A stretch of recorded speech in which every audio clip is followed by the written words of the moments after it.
네, 오늘 성령님과의 사귐 8번째 시간입니다. 오늘 고린도전서 12장 1절에서 11절 본문으로 성령님과 은사라는 제목으로 하나님의 말씀 나누겠습니다.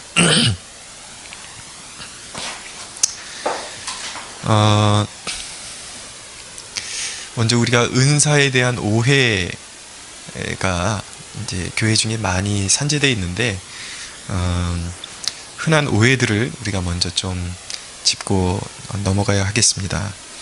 오늘 본문 1절에 보니까 사도 바울이 고린도 교회 성도들에게 형제들아 신령한 것에 대하여 라고 말씀하고 있죠.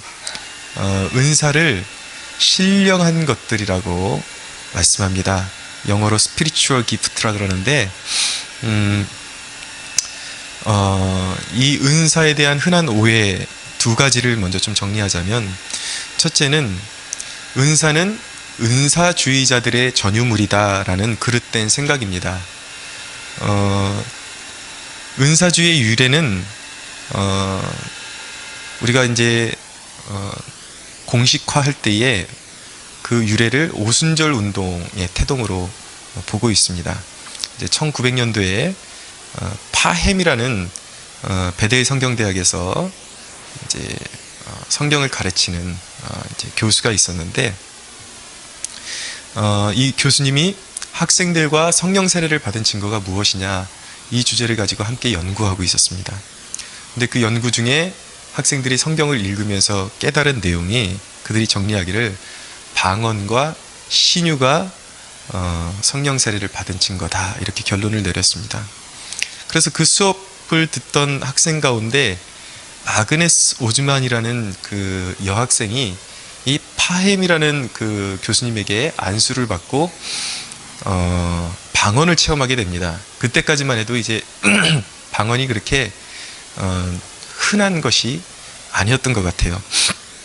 거의 이제 찾아보기 힘든 현상이었는데, 비로소 이제 그때 이제 방언을 이제 체험하게 되는 역사가 일어나게 되죠. 근데 제 생각에는 그때가 처음이 아니라 지구촌 곳곳에 이미 방언을 하고 있는 사람들이 많이 있었을 것 같아요. 근데 이제 미국인들이 이제 지성을 강조하다 보니까 그게 그 사회에서는 좀 희귀해졌던 것 아닐까, 그렇게 생각이 듭니다. 근데 어쨌든 이 여학생이 방언을 체험하게 됩니다. 그리고 이 파햄이라는 분이 나중에 사역을 확장시켜가면서 아주사 312번지에 있는 한 건물에서 집회를 갖게 됩니다. 근데 거기서부터 이제 폭발적인 성령의 역사가 일어나게 됩니다. 그래서 많은 사람들이 울고 방언을 이제 하는 체험을 하게 되죠. 그러면서 수많은 사람들이 그 영적인 체험을 하게 되면서 각성이 일어나고, 이런 현상이 3년을 지속하게 됩니다. 3년 동안 지속되게 되면서 수많은 사람들이 거기서 영적으로 변화받고 또 성령의 은사들을 체험하게 되죠. 이 아주사 대부흥 운동이 이전에 있던 미국의 대각성 운동과 좀 차별화되는 것이 현격히 은사가 많이 체험됐다라는 그런 사실에 있습니다. 그래서 이 아주사 부흥 운동으로부터 태동된 것이 무엇이냐면 바로 하나님의 성회예요. 지금 이제 순복음교회 이제 하나님의 성회가 거기서부터 이제 태동이 되죠. 근데 시간이 흘러가면서 이후에 간헐적으로 여기저기서 많은 성령 운동이 이제 일어나게 됩니다. 근데 아주사 운동은 교회사적으로 봤을 때 그렇게 큰 어떤 영적인 폐단을 남기지 않은, 그래도 비교적 건강한 그런 부흥 운동으로 이제 자리매김을 하고 있는데, 문제는 그 이후로 특별히 이제 최근 가까이에 좀 간헐적으로 일어난 이 성령 운동이 좀 문제가 되기 시작합니다. 예를 들어서 1990년대에 존 윈버라는 그 미국 목사님이 이제 일명 이제 제3의 물결이라 그래서 다른 말로 뭐라 그러냐면 빈야드 운동이라고 합니다. 빈야드 운동. 빈야드 운동이 이제 그 미국과 캐나다 이런 것을 완전히 휩쓸면서 새로운 이제 부흥 운동이 일어나죠. 부흥 운동이라는 명칭이 적합할지는 모르겠어요. 어쨌든 이제 특별한 이제 운동이 일어나죠. 그 이후에 또 플러 신학대학교의 교수였던 피터 와그너라는 분이 중심이 돼서 신사도 운동이라는 것을 이제 주도하게 됩니다. 근데 이 빅야드 운동하고 신사도 운동의 특징이 무엇이냐면 좀 특이한 현상들이 일어나는 거예요. 사람들이 성령을 받았다 그러는데 막 그 정신 나간 듯이 막 웃어 제끼고, 그것이 이제 성령이 주시는 기쁨이다 그러면서 막 웃는 거예요. 그 심지어는 막 동물 짖는 소리까지 내면서, 막 개 짖는 소리, 여러 가지 막 짖는 소리 내면서. 근데 제가 그 동영상을 보니까 이 신사도 운동 계열에서 하는 성령 운동 그 집회를 보니까 막 뱀처럼 땅을 꿈틀꿈틀거리면서 기어다니기도 하고 개처럼 짖기도 하고, 이거는 도저히 정상적인 성령님의 역사라고 보기 힘든 일들이 이제 벌어지기 시작하는 것이죠. 그래서 그들에게 이제 주로 명칭이 은사주의라는 그 명칭을 부여하기 시작하면서, 특별히 이제 우리 한국교회 안에서 은사주의에 대한 강력한 비판이 일어나기 시작합니다. 분명한 것은 폐단이 있다라는 것이죠. 그들은 분명한 것은 성경적이지 않은 성령 운동을 지향했던 것 같습니다. 그런데 현대교회가 저지르는 오류는 무엇이냐면, 그런 특별한 은사주의자들의 그 그릇된, 좀 왜곡되고 잘못 나간, 엇나간 그런 현상들을 바라보면서 성경에 나오는 모든 은사들까지도 싸잡아서 다 폐기 처리해버리려고 하는 그런 조짐이, 그런 성향이 굉장히 강합니다. 특별히 우리나라 사람들 그런 게 굉장히 강해요. 미국에서 이제 그 강력하게 번영신학에 대해서 비판하는 목사님들이 나오니까 무조건 물질에 대한 이야기만 나오면 이거는 기복신앙이다. 우리나라 사람들은 그 기복신앙의 정의가 뭔지도 모르고, 그리고 은사주의가 뭔지, 은사가 뭔지 한번 성경적으로 고찰해보지도 않고 이렇게 엇나간 경우가 있으면 무조건 은사 얘기하면은 이건 은사주의다, 아니다. 무조건 물질적인 그런 축복을 얘기하면은 이건 무조건 기복주의다. 그렇게 정의를 내려버리고 있다라는 것이죠. 싸잡아서 매장시켜버리는 거예요. 그러나 우리가 분명히 알아야 할 사실은 은사는 은사주의자들의 전유물이 아니라 모든 기독교인들의 선물이라는 것입니다. 하나님이 주시는 영적인 기프트예요. 그래서 오늘 사도 바울이 1절에 말씀하지 않습니까? 너희가, 사도 바울은 이걸 강력하게 주장하기 위해서 이렇게 반어법적으로 얘기하는 것은 사도 바울이 아주 강조하고 싶을 때 이렇게 거꾸로 뒤집어서 얘기합니다. 너희가 알기를 원한다, 이렇게 말하는 것이 아니라 알지 못하기를 원하지 아니한다. 베베 틀어서 강조하는 거예요. 절대로 알아야 된다. 너희가 교회를 세워나가는 데 있어서 이 은사에 대해서 너희가 이것을 잘 알아야 된다라는 것을 강조하는 것입니다. 두 번째 오해가 있습니다. 은사는 어떤 사람이 받는가? 탁월한 신앙인들만 받는 것이다 라고 생각하는 사람이 있습니다. 근데 여러분, 기프트라는 단어 자체가 선물이잖아요. 선물은 탁월해서 주는 게 아니에요. 하나님의 주권대로 주고자 하시는 사람들에게 나누어 주시는 것입니다. 그래서 갈라디아서 3장 5절에 뭐라고 말씀하냐면, 너희에게 성령을 주시고 너희 가운데서 능력을 행하시는 이의 일이 율법의 행위에서냐 혹은 듣고 믿음에서냐.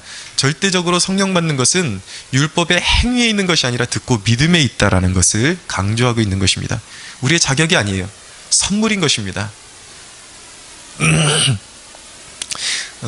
며칠 전에 우리 현수 형제 친구가 다녀갔는데, 현수 형제는 우리 교회 와서 처음 믿자마자 방언이 터져가지고 옆에서 같이 지켜보던 친구 입장에서는 이해가 안 되는 거예요.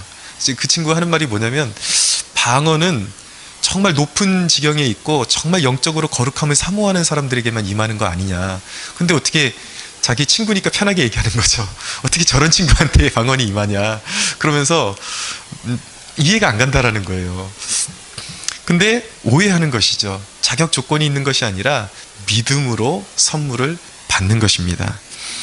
그러면 은사에 대해서 구체적으로 성경의 증언은 무엇인가? 우리가 차곡차곡 한번 차례대로 살펴보기를 원합니다. 첫째는 은사의 전제에 대해서 말씀하고 있습니다. 은사 이전의 전제로 꼭 성령님의 역사가 무엇인지를 알아야 된다는 것이죠. 그것이 무엇이냐면 2절에서 3절입니다. 한번 읽어볼까요? 시작.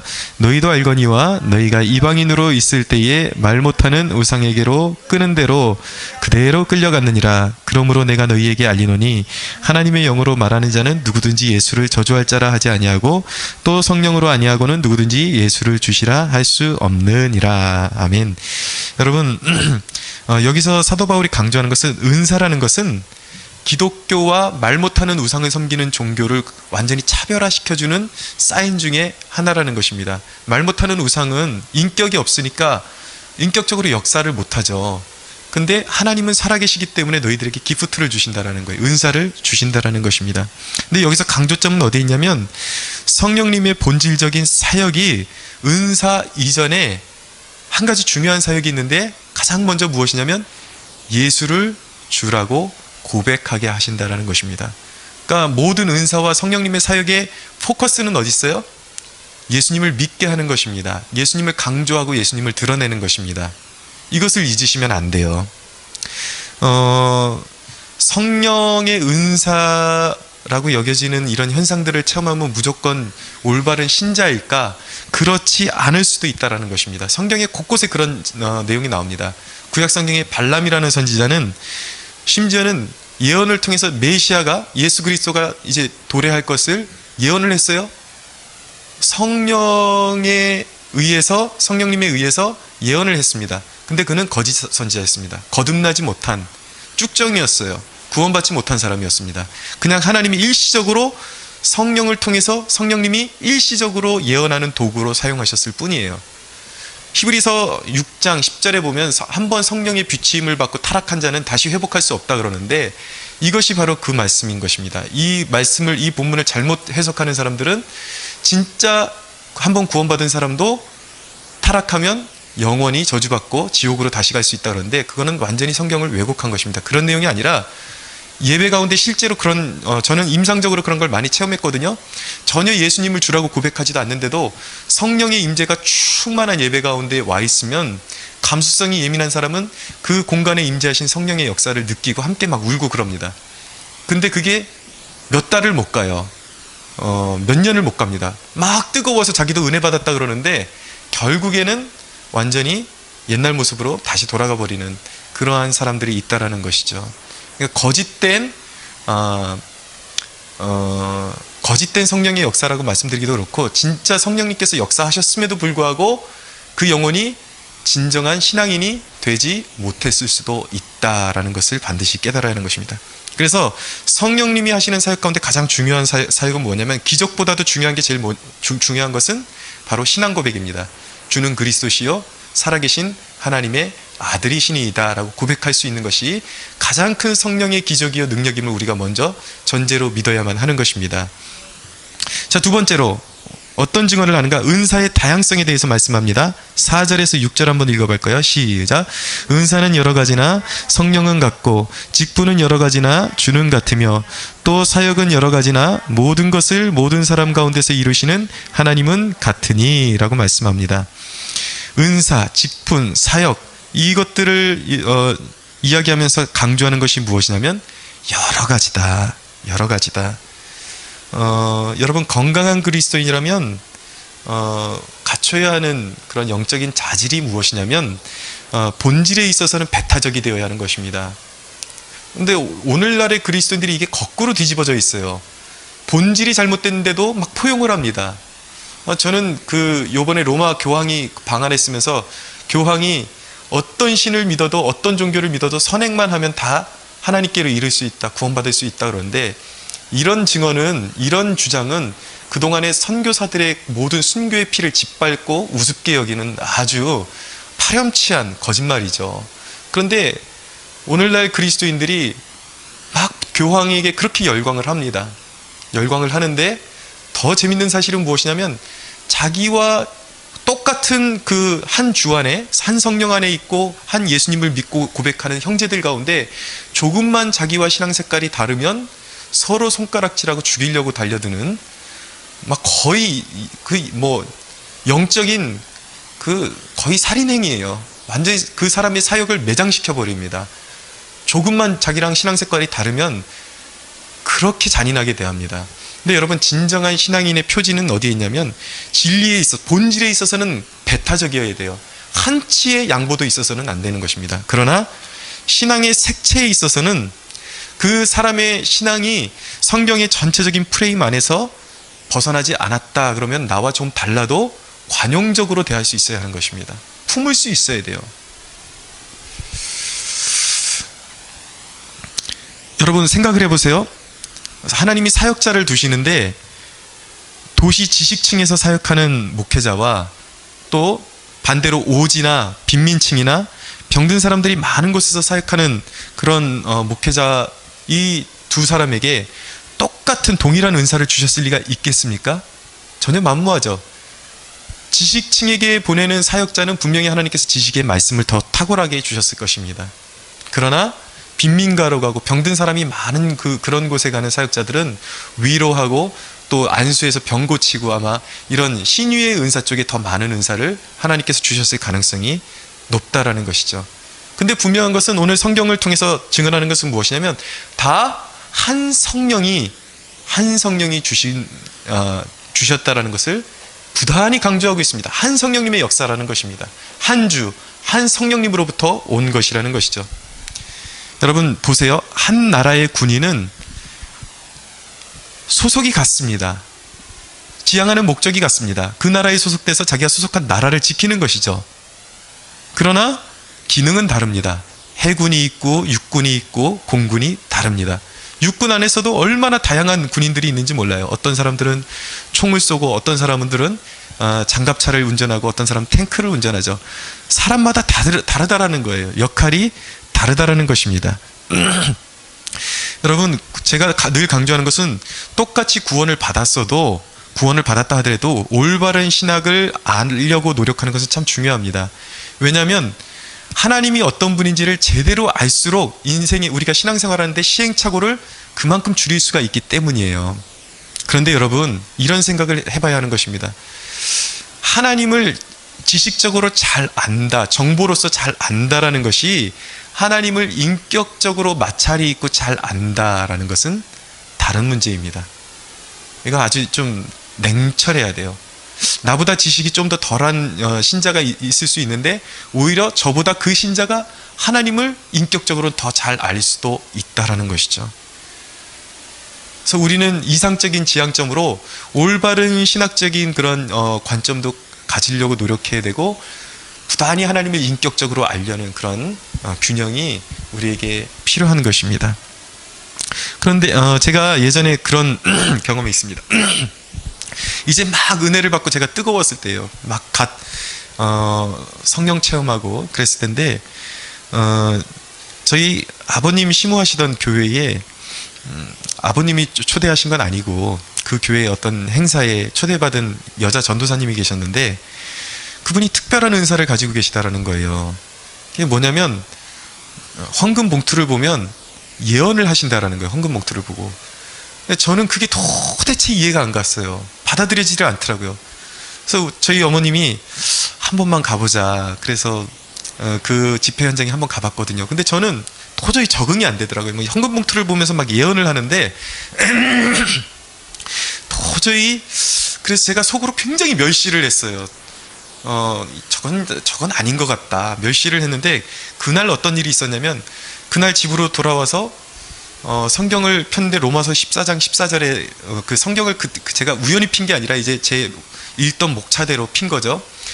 그날 성경을 읽었는데 그날 말씀이 저에게 비수와 같이 꽂히는 말씀이 로마서 14장 4절의 말씀이었는데 저한테 하나님이 대놓고 말씀하시는 것 같아요. 남의 하인을 비판하는 너는 누구냐 그러시더라고요. 근데 그날 그 다음 날인가요? 우리 청년부에서 이제 체육대회가 있었습니다.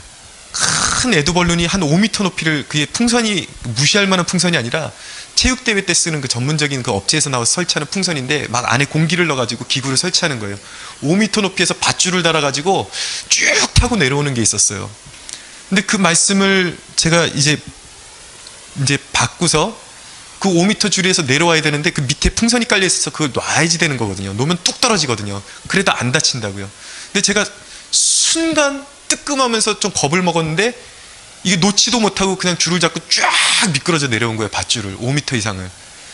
손이 새까맣게 타가지고 화상이 손이 완전 피범벅이 돼가지고 완전히 난리가 아니었습니다. 그때 제가 깨달은 게 무엇이었냐면, 아, 주의 종들을 함부로 욕해서는 안 되는구나. 이건 분명히 하나님의 경고였고 심판이었다, 징계였다라는 것을 제가 그때 이제 깨닫게 되었습니다. 솔직히 말해서 저희 교회가 이제 부흥해도 그런 은사가 있는 분은 잘 안 데려올 것 같아요. 제가 신앙적인 성향이 아직도 저희가 이렇게 마음이 확 열리진 않는데, 그렇지만 그 이후에 제가 조심하게 되는 게 뭐냐면, 주의 종들을 함부로 비판해서는 안 된다. 함부로 그 사역이 엉터리라고 난도질하고 이러면 하나님이 굉장히 노하신다라는 것을 제가 그때 느낄 수가 있었습니다. 세 번째로 성경이 말씀하는 은사에 대한 증언은 이제 은사의 목적에 대해서 말씀합니다. 은사는 어떤 용도인가? 7절 한번 읽어볼까요? 시작. 각 사람에게 성령을 나타내심은 유익하게 하려 하심이라 라고 말씀합니다. 예, 은사의 목적이 딱 드러나죠? 유익하게 하는 것이다 라고 말씀합니다.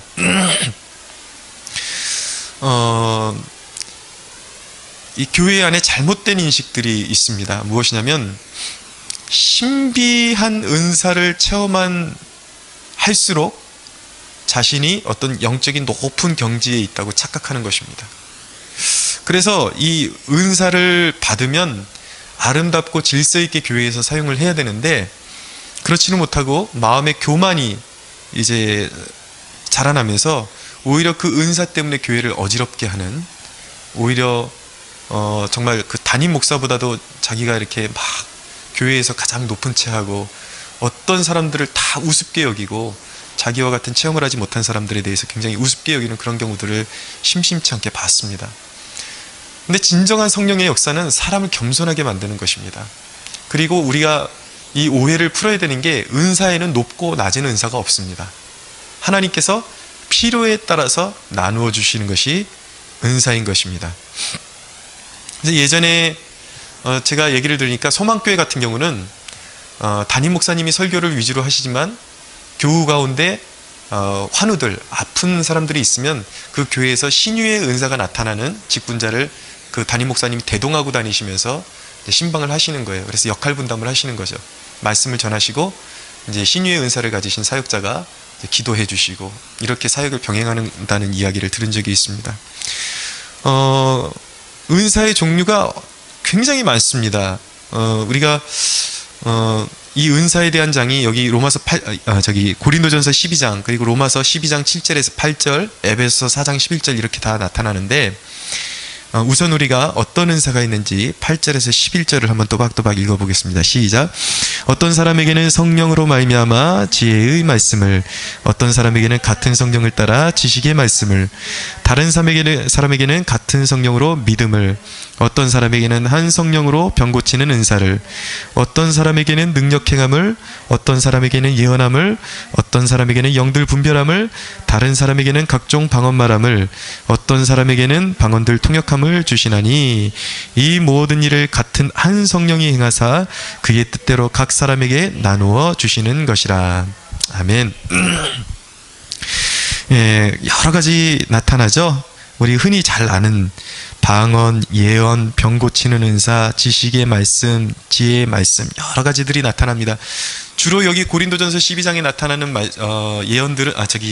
은사들은 약간 좀 신비적인 체험에 가깝죠. 근데 사람들이 은사하면 딱 이 부분만 생각하는 경우가 참 많습니다. 그런데 우리가 은사에 대한 잘못된 통념을 깨기 위해서 한 구절만 더 찾아보기를 원합니다. 여기 끼워두시고 로마서 12장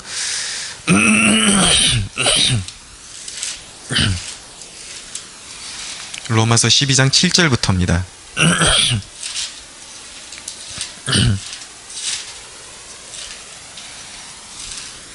로마서 12장 7절부터 8절까지 두 절 읽겠습니다. 시작. 혹 섬기는 일이면 섬기는 일로, 혹 가르치는 자면 가르치는 일로, 혹 위로하는 자면 위로하는 일로, 구제하는 자는 성실함으로, 다스리는 자는 부지런함으로, 긍휼을 베푸는 자는 즐거움으로 할 것이니라 라고 말씀하고 있습니다. 네, 섬기고 가르치고 위로하고 구제하고 긍휼을 베풀고, 네, 이 모든 것들이 다 한 성령의 은사라는 것이죠.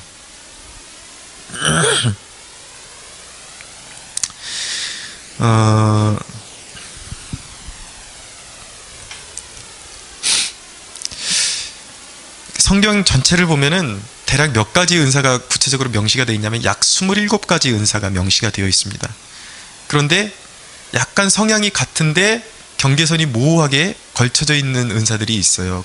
이제 그것을 통해서 알 수 있는 건 뭐냐면, 은사라는 것이 딱 정해진 여기 나타나는 은사만 있는 것이 아니라 성경에 기록되지 않은 또 부가적인 은사들이 훨씬 더 많을 것이다 라고 그렇게 생각을 가지고 있습니다.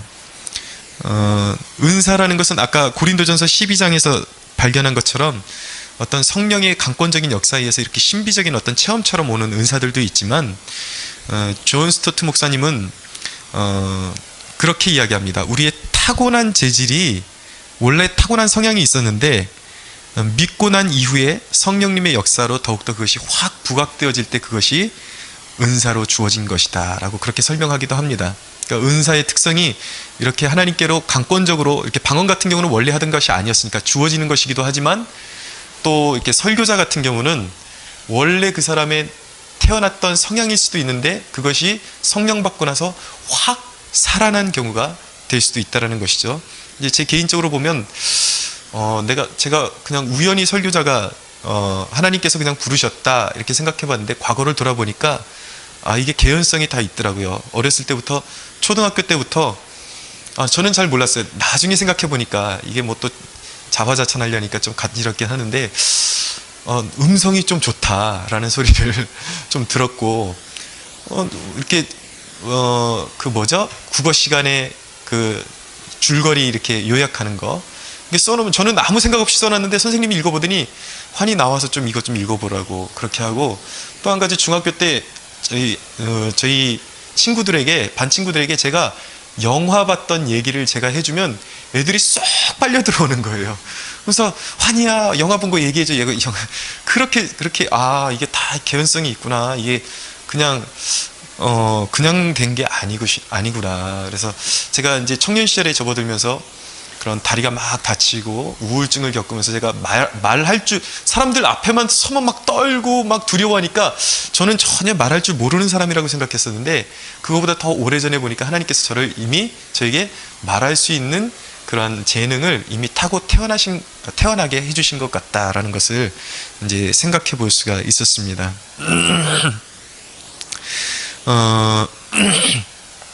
여러분, 중요한 것은 무엇이냐면요,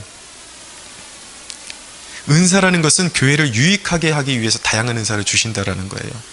수술실에 보죠. 최근에 의학이 발달하면서 수술실에 몇 개의 그 파티에 의사 선생님들이 모일 수 있냐면, 마취과, 신경과, 정형외과, 모든 각 필요하다면 이 환자에 필요한 그런 그 선생님들은 다 모여서 같이 전략적으로 수술을 할 수 있는 시대가 되었습니다. 근데 거기 높고 낮은 게 있나요? 다 마취과 선생님 나름대로의 자부심이 있고 정형외과 선생님 나름대로의 자부심이 있는 거죠. 높고 낮은 것은 없는 거예요. 그러나 분명한 것은 우후죽순처럼 수술을 하는 것이 아니라 진두지휘하는 사람은 있겠죠. 총괄하는 사람. 은사에도 마찬가지인 것입니다. 이 모든 은사, 다양한 은사의 중심에는 무엇이 있어야 되냐면 말씀이 있어야 하는 것입니다. 그렇다고 해서 목회자가 제일 높다 이런 말씀이 아니에요. 말씀이 중심에 있어야 된다는 것이에요.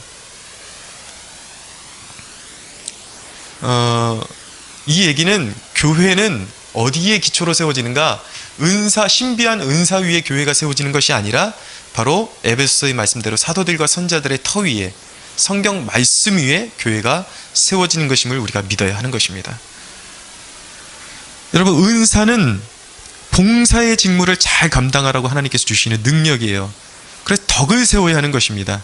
궁극적으로 그 봉사의 목적은 무엇이냐면 하나님의 사람을 길러내고 세우는 것입니다. 그것이 은사의 목적이에요. 봉사하라고 은사를 주신 것이지 목을 뻣뻣이 세우고 교회에서 분란을 일으키라고 은사를 주신 것이 아니다라는 것을 꼭 기억하십시오. 은사 자체에 집중하시면 안 돼요. 그리스도의 영광을 드러내는 것입니다.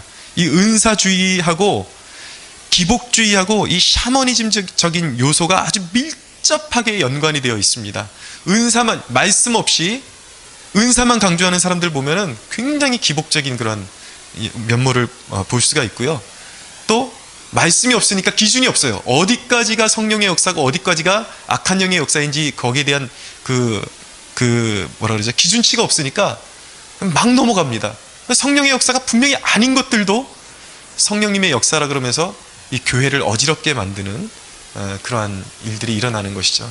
특별히 개인적인 신앙에 있어서 말씀이 없이 은사만 추구하는 사람들, 막 뭔가 뜨거워야지만 뭔가 이렇게 믿은 것 같고 이런 사람들은 이 은사가 갑자기 싹 사라지고 나면은 쭉정이가 되는 것입니다. 뼈대 없는 인간이 되는 거예요. 뭘 믿어야 될지, 그러니까 조금만 환란이 오면 확 넘어지고 말씀이 없으면 그렇게 되는 것입니다. 그러면 은사에 대해서 바울이 권면하는 내용을 우리가 살펴보기를 원하는데요. 은사에 대해서 바울이 건강한 은사를 교회에서 활용하기 위해서 바울이 교회에게 주는 권면은 무엇이냐면, 첫째는 사랑으로 행하라는 것입니다. 고린도전서의 은사장은 12장에서 13장, 14장에 걸쳐서 나타납니다. 근데 12장 마지막에 뭐라고 말씀하냐면요, 31절 볼게요. 너희는 더욱 큰 은사를 사모하라. 내가 또한 가장 좋은 길을 너희에게 보이리라 말씀하죠. 근데 이것이 어디로 연결되냐면 14장 초두로 연결됩니다. 13장으로 연결되는 것이 아니라 사랑을 추구하며 신령한 것들을 사모하되 특별히 예언을 하려고 하라. 그러면서 바울이 더욱 사모하게끔 추천하는 그 은사가 뭐냐면 바로 예언의 은사를 사모하라고 말씀하고 있죠. 근데 이 예언의 은사가 무엇인가, 여기서도 의견이 분분한데 그냥 기본적으로 알고 계십시오. 예언의 은사라는 것은 첫째로 계시를 더하는 것이 아니에요. 계시 우리가 공인할 때 공적으로 우리가 논할 때에 계시라는 말은 이 성경 말씀 하나만을 사실은 계시라 그럽니다. 우리가 관용적으로 영감이 떠오르고 그럴 때 계시 받았다 그러는데, 사실 보다 정확한 의미는 계시라는 차원은 이 성경 말씀에 국한된 내용을 얘기할 때 계시라 그러는 것이죠. 그래서 이 신약 시대 이후로는 이제 다시 계시가 올 수가 없어요. 사도들과 선지자들 외에는 이제는 더 이상 성경은 완료되었습니다. 더 이상 이런 계시는 올 수가 없어요. 그런데 여기서 예언이라는 것은 계시를 더하는 내용이 아니라 단순히 그냥 장래일을 미리 예언하는 것, 예견하는 것, 이것을 예언이라고 정의하기도 합니다. 근데 더 구체적으로 더 건강한 예언에 대한 정의는 무엇이냐면 말 그대로 성경을 강해하는 것입니다. 하나님의 말씀을 잘 해석해서 풀어서 성령께서 역사하실 때 그 말씀을 듣고 사람들이 찔림을 받고 삶을 고치게 되는 이런 사역을 할 때 이제 예언 사역이다라고 그렇게 이제 정의를 합니다. 근데 첫 번째 것도 무시할 수는 없어요. 왜냐하면 우리가 이렇게 보수적인 신학을 가진 사람, 특별히 개혁주의 신학을 가진 사람들은 이 예언 사역에 대해서 굉장히 비판적으로만 수용을 하는데, 그런데 이 보수 신앙을 가진 사람들이 누구나 할 것 없이 열광하는 설교자 중에 찰스 스펄전이라는 이 목사님이 계시죠. 이 찰스 스펄전 목사님도 꼬맹이 때에 이미 그 마을에 어떤 노 목사님이 예언을 했어요. 이 아이는 장차 커서 정말 크게 쓰임받을 그런 설교자로 하나님께 기름 부음을 받을 것입니다. 그런 예언 사역이 있고, 그분이 실제로 그렇게 돼서 어렸을 때부터 10대부터 아주 훌륭한 사역자로, 설교자로 쓰임 받게 되죠. 그러니까 무시할 수 없다라는 거예요. 그런 예언의 은사가 있다라는 것이. 그런데 중요한 것은, 자 보세요. 12장에서 더욱 큰 은사를 사모하라 그러고 14장에서 이제 그게 연결되는데, 14장은 뜬금없이 한 장이 파고 들어오는 거예요. 근데 이 13장의 내용이 왜 여기서 갑자기 파고 들어왔는가? 그것은 은사의 토대를 설명하기 위해서 파고 들어온 것입니다. 뭘 강조하고 싶었냐면 사도 바울이 모든 은사는 사랑을 추구하는 가운데서 행사되어져야 한다라는 것입니다. 사랑이 없으면 말짱 헛거라는 거예요. 13장 1절에서 3절 한번 보겠습니다. 같이 읽겠습니다. 시작.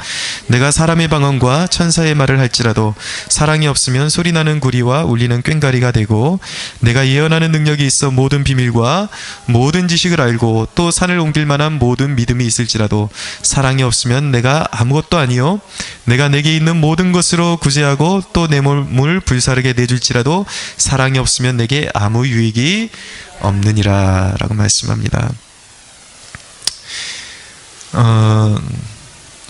예전에 교회에서 새벽에 제가 혼자 막 기도하다가 갑자기 방언으로 바꿔서 막 기도하고 있으면 앞에 그 아주 한 점잖은 장로님이 꼭 그때마다 본인이 성경을 암송한 걸 막 이렇게 시를 읊듯이 읊으세요. 저를 들으라는 듯이. 그 말씀이 뭐냐면 13장 8절에 있는 말씀입니다. 사랑은 언제까지나 떨어지지 아니하되 예언도 폐하고 방언도 그치고 지식도 폐하리라. 그러면서 이제 그분이 제가 방언하는 것이 마음에 안 들었던 것 같습니다. 그러니까 들으라고 저한테 계속 말씀하는 거예요. 근데 보십시오. 10절에 보면 뭐라고 말씀한 거냐면 온전한 것이 올 때에는 부분적으로 하던 것이 폐하리라고 말씀하고 있어요. 온전한 것이 와야지 이게 다 이제 해진다라는 거예요. 이 온전한 것이 무엇인가? 존 칼빈은 그리스도의 재림이라고 그렇게 해석을 합니다. 그러니까 예수님이 오셔야 이제 그게 이제 끝나는 거예요. 교회 시대가. 그때까지는 방언도 필요하고 예언도 필요하다라는 것이죠. 그러니까 성경을 인용을 하려면 잘 인용을 해야 됩니다. 자기가 못한다 그래서 다른 사람까지 못하게 발목을 잡으면 안 되는 거죠. 자, 두 번째로 은사에 대한 바울의 권면은 무엇이냐면, 첫째는 사랑으로 행하라, 두 번째는 풍성하기를 구하라 라고 말씀하고 있습니다. 고린도전서 14장 12절 한번 읽어볼까요? 시작. 그러므로 너희도 영적인 것을 사모하는 자인즉 교회의 덕을 세우기 위하여 그것이 풍성하기를 구하라 라고 말씀하고 있습니다. 여러분, 은사를 적대시하는 태도가 얼마나 잘못되었는가 좀 느낄 수 있으시겠습니까? 저는 소망합니다. 우리 캠퍼스 성막교회 성령님의 강력한 역사가 일어나서 병고침과 예언과 방언의 역사가 풍성하게 일어나기를 축원합니다. 여러분들이 손만 대면 암도 떠나가고 또 막 마음이 지치고 무너져 있는 심령들을 예언의 은사로 일으켜주고 그런 역사들이 일어났으면 좋겠어요.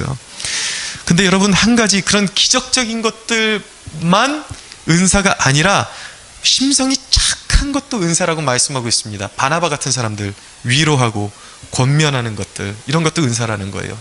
그리고 물질을 가지고 섬기는 것, 여러분, 하나님께서 부를 주신 것은 은사인 것입니다. 내 것이 아니에요. 그런 은사들을 발견하고 적극적으로 사용할 때 교회는 풍성해지게 되는 것을 믿으시기 바랍니다. 세 번째로 분별하라고 말씀하고 있어요. 고린도전서 14장 29절 한번 읽어보겠습니다. 29절 시작. 예언하는 자는 둘이나, 14장 29절입니다. 예언하는 자는 둘이나 셋이나 말하고 다른 이들은 분별할 것이요 라고 말씀하고 있어요. 분별하래요. 성경은 사탄이 올바른 신앙인에게도 얼마든지 거짓된 정보를 집어넣을 수 있음을 시사하고 있습니다. 그래서 말씀이 중요한 거예요. 무엇이 진짜고 무엇이 거짓인가? 말씀이 기준이 있어야 분별의 척도가 있어야 되는 것입니다. 그것이 말씀이에요. 그래야지 엇나가지 않습니다. 엇나간 것이 있으면 분별해서 바로잡으라고 말씀하시지, 성경은 은사를 통째로 무시하거나 경시하거나 버리라고 말씀하지 않는다는 사실을 꼭 기억하십시오. 네 번째입니다. 근데 우리가 방언의 은사를 사도 바울이 여러 번 되풀이합니다. 우리가 교회에서 신앙생활 하다 보면 유난히 방언이 강조가 되죠. 은사를 중요하시는 분들 가운데. 왜 방언이 은사 중에 보편적인 그런 보편적으로 그렇게 거론되는 것일까요? 그러니까 이 부분을 좀 우리가 좀 논하고 마치려고 합니다. 왜 그럴까? 거기엔 좀 성경적인 그런 타당성이 있습니다. 왜냐하면 오순절에 성령이 임하셨을 때에 가장 현격하게 나타난 그 성령이 임하신 표지가 무엇이었냐면 방언이 제일 먼저 터져나오게 되었습니다. 근데 이제 그때 방언과 오순절에 경험한 방언과 고린도전서 12장에 나오는 방언은 좀 달라요. 오순절에 경험한 방언은 외국어였습니다.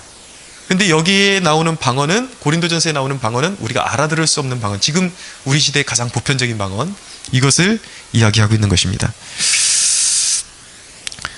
바울이 거듭거듭 방언을 거론하고 있는데 그 이유는 아마도 바울 당시에도 교회에서 가장 보편적인 은사였기 때문일 것으로 그렇게 보입니다. 그래서 그것이 타당성 있는 것이 타당성 있는 것이 무엇이냐면 14장 5절을 보세요.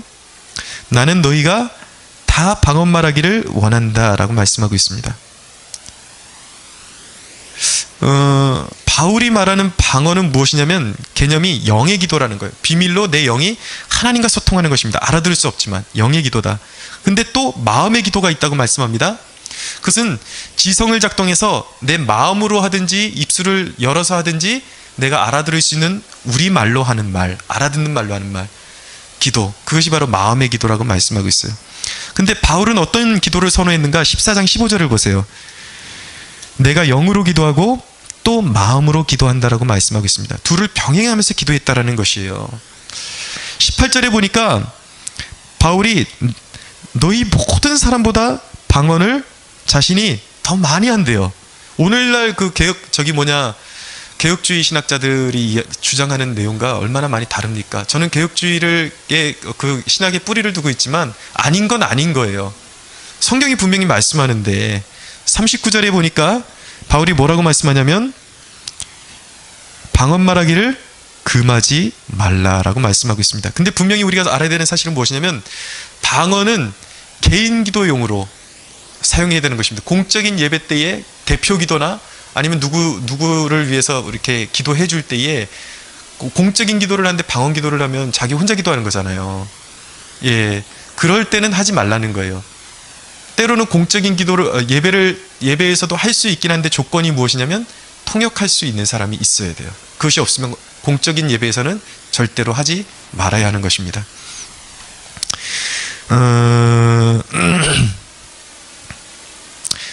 근데 통성 기도는 다르죠. 통성 기도는 누구를 대표해서 기도하는 것이 아니라 방언을 할 수 있죠.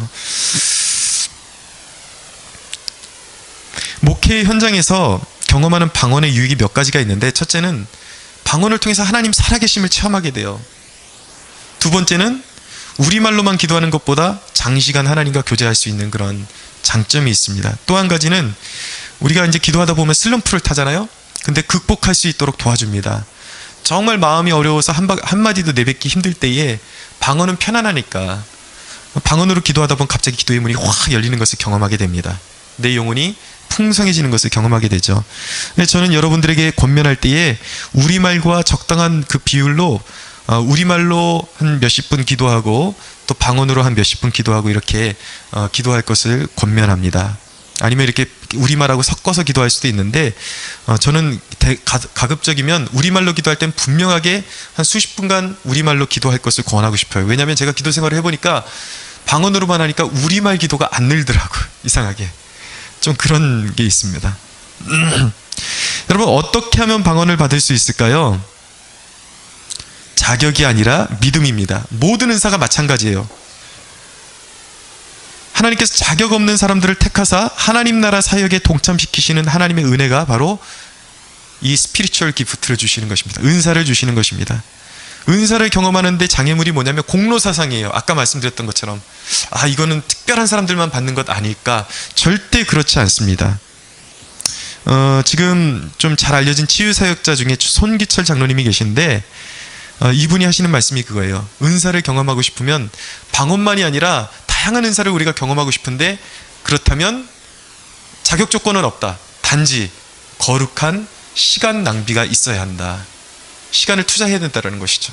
그분은 이제 과학자고 대학 교수니까 너무 바쁘시잖아요. 그래서 그렇게 길게 기도 못 하신대요. 하루에 작정하고 한 30분 정도 그렇게 근데 집중적으로 은사를 위해서 기도하니까 하나님께서 결국은 그 은사를 주시더라는 것이죠. 그런 거룩한 시간 낭비가 필요하다라는 것입니다.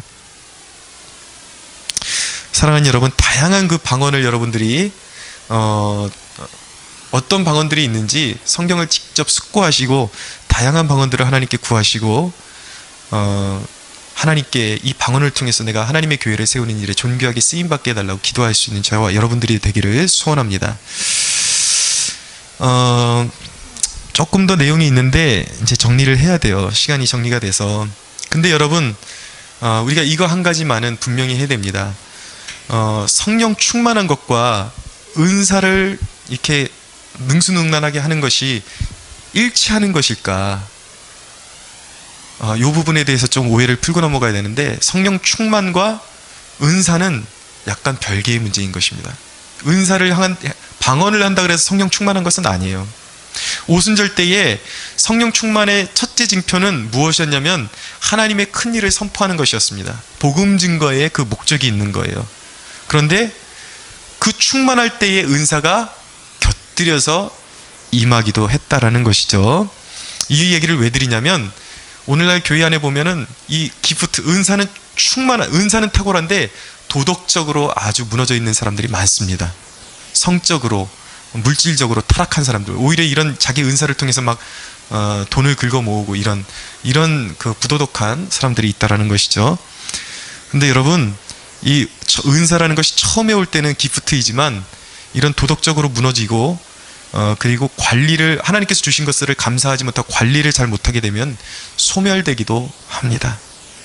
그리고 하나님이 목적을 이루시면, 특별한 목적을 이루면 거두어 가시기도 하세요. 그래서 은사에 매이면 안 되는 거예요. 건강하게 추구해야 하는 것입니다. 추구하지만 거기에 매여서는 안 된다는 것을 꼭 기억하시고요. 성령 충만의 골은 바로 복음 증거와 인격의 성숙에 있음을 꼭 기억하십시오. 갈라디아서 5장 22절에서 23절에 있는 성령의 9가지 열매를 맺어가면서 자라가는 것이 바로 성령의 궁극적인 역사의 골입니다. 목표입니다. 목적입니다. 저와 여러분이 오늘 말씀을 정리하면서 고린도전서 14장 40절 한 절 읽고 말씀 정리하겠습니다. 한번 읽어볼까요? 14장 40절 시작. 모든 것을 품위 있게 하고 질서 있게 하라. 사랑하는 여러분, 진정한 성령의 충만함을 사모하시면서 올바른 성숙과 그런 인격의 성장 안에서 이 다양한 은사들을 추구하시고 하나님께 구해서 꼭 받아서 풍성한 열매 맺는 섬김의 직분을 잘 감당할 수 있는 저와 여러분들이 되기를 주 예수의 이름으로 축원합니다. 우리 하나님께 영광의 박수 올려드리겠습니다.